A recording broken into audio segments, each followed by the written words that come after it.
Well, overnight we've been able to see tanks moving in, more tanks moving into the Gaza Strip. Also, we've been able to see the lights of the towns behind me, the Jabalia refugee camp, Beit Hanun, Beit Lahia.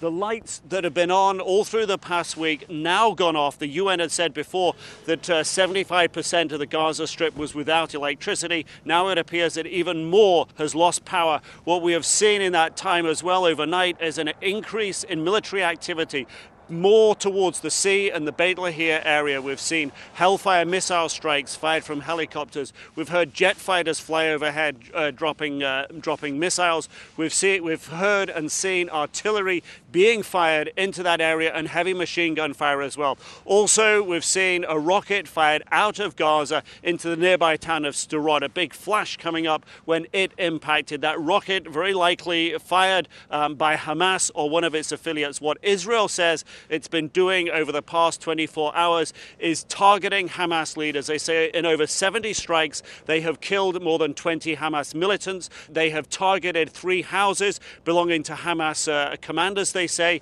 that the houses had weapon supplies in them.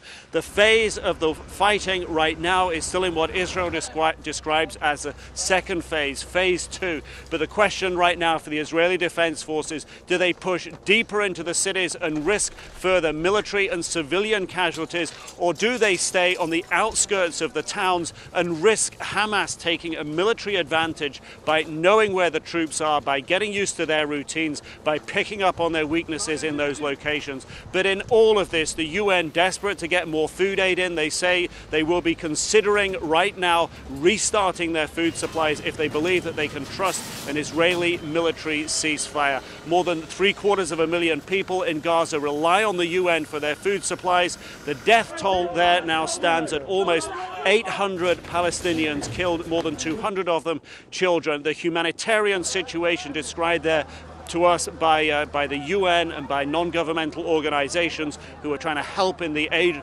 relief for the Gaza Strip. They say the situation is very desperate. They say the things most needed right now are fuel for generators, in particular for the main hospital in Gaza City. Nick Robertson, CNN, on the Gaza-Israel border.